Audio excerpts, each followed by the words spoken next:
আসসালামু আলাইকুম।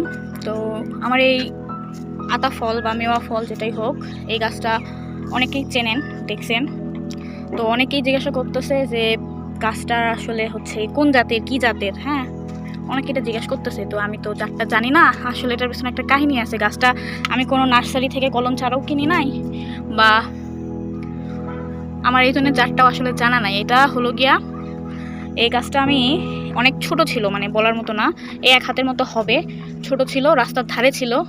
তো আমি ওটা, আমার ভালো লাগছে, আমি দেখছি আতা গাছ, আমি তুলে নিয়ে আসছি, ওটাতে কলম করব এই উদ্দেশ্যে নিয়ে আসছিলাম। তো কলম ট্রাই করছি, কলম হয় নাই।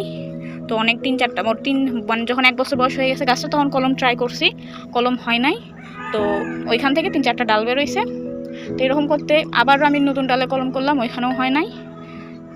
তারপরে দ্বিতীয় বছরে কলম যখন ফেল গেল, তখন যখন যে নতুন ডালপালাগুলো বের হলো, দেখলাম ওটার সাথে ফুল বেরোচ্ছে।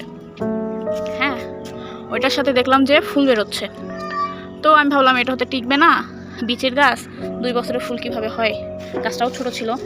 তো তখনই 3টা ফল টিকে গেছে। তো তারপর থেকে আমি এই গাছটার যত্ন নেওয়া শুরু করছি। আর এতদিন কোনো যত্নই ছিল না, গাছটা জাস্ট একটা কোনো মতো লাগানো ছিল আর কি, বাগানের কোথাও এক জায়গায় কোনো মতো লাগানো ছিল, আর কিছু না। তো এখন সেই গাছটা জাস্ট ওকে আমি ছোটোবেলায় নিয়ে এসে জাস্ট লাগাইছিলাম আর একটু বাগানে রাখছি, সেটার প্রতিদান সে আমাকে মানে হাত ভরে দিচ্ছে। ঠিক আছে, এই একটা গাছে 20+ ফল আছে, এই একটা গাছে 20+ ফল আছে। প্লাস শুধু তাই নয়, এখনও যে ফল আসা থামছে এমন নাই, যে এখনও, এই যে আমি দেখা, এটা হচ্ছে ফুল, যেটা এখনও হচ্ছে আর কি, ফুল আছে।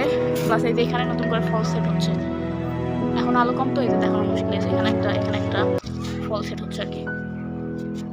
তো বলার ছিল যে জাতটা আমার জানা নেই কি জাত, বাট যেখান থেকে আনছি ওইখানে একটা গাছ আছে আতার, সেটা আবার সবুজ আতা। তো ওইটার থেকে যে হয়েছে এমনটা না, এটা হয়তো বা কোনো একটা কেনা বীজ, মানে মানুষ আতা খেয়ে ফেলাইছে বীজ, সেখান থেকেই হয়েছে এই গাছটা। যারা শুনলেন এটার কাহিনীটা, তাদের ধন্যবাদ। আসসালামু আলাইকুম।